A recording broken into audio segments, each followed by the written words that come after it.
कि हम सबको संस्कृति के दूत बनना चाहिए। ये हमारे लिए काम दिया है। एतद्देश प्रसूतस्य सकाशात दग्र जन्मना स्वम स्वम चरित्रम शिक्षेरन पृथिव्याम सर्वमानव।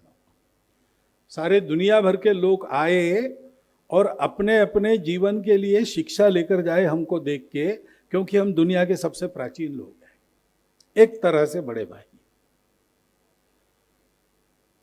क्योंकि ये योग दुनिया भी कल्पना करती है शांति की, संतुलन की, अहिंसा की, सस्टेनेबिलिटी वगैरह वगैरह बात तो करती है, ठोकर खाने के बाद करती है, लेकिन करती तो है।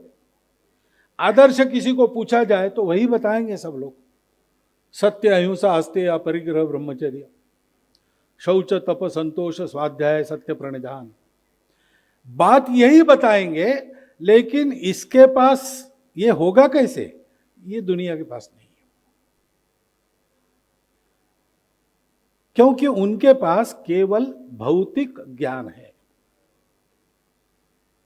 दुनिया ऐसे मानती है, विशेषकर आधुनिक समय में वैज्ञानिक ढंग से विचार करना। विज्ञान क्या होता है, तो आज की उसकी व्याख्या यह है कि ज्ञानेंद्रियों से ज्ञानगम्य, बोधगम्य, ऐसी जो बातें है वही केवल है। उसकी शक्ति बढ़ाने के लिए हम उपकरणों का उपयोग करते हैं। तो इलेक्ट्रॉन माइक्रोस्कोप तक गए हैं, लेजर बीम के आधार पर कल्पना करके चित्र निकाल सकते हैं जो दिखता नहीं स्थूल आंखों को, उसका यहां तक उसकी मर्यादा है। और उसको जो नहीं दिखता वो है ही नहीं, जब तक नहीं दिखता तब तक नहीं है। यानी पुराने जमाने में वैज्ञानिकों ने एक बार यह भी कह दिया कि भगवान अगर है तो उसको हमारे टेस्ट ट्यूब में आना पड़ेगा तभी मानेंगे। इसमें बुरा नहीं मानना चाहिए, क्योंकि आग्रही लोग, सत्य के आग्रही लोग ऐसे होते हैं। हमारे यहाँ महर्षि कणाद भी थे, वो तो कणों को ही मानते थे मूल कारण, ईश्वर वगैरह मानते नहीं थे। वो सांख्य भी ईश्वर नहीं मानते। तो मरते समय उनके रिश्तेदारों ने कहा कि अब आप जा रहे हो, जीवन भर कुछ नहीं किया भगवान का, अब कम से कम मरते समय तो नाम लो, जिस किसी पर आपकी श्रद्धा है उसका नाम लो।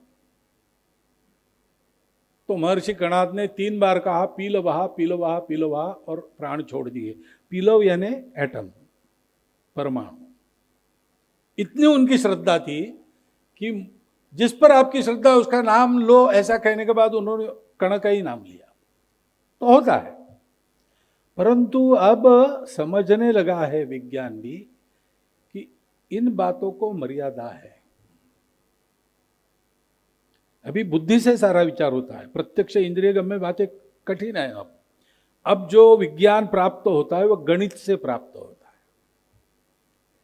लेकिन उसकी भी मर्यादा है। इंद्रियाणि पराण्याहु, क्या है, यो बुद्धे परसस्तु साहा, मनसस्तु परा बुद्धि, यो बुद्धे परसस्तु साहा। ये इंद्रियों के परे मन है, मन के परे बुद्धि है, बुद्धि के परे जो है वो सत्य है, वो भाव से प्राप्त होता है, वो उनके पास नहीं है। वो शरीर मन बुद्धि को जानते हैं,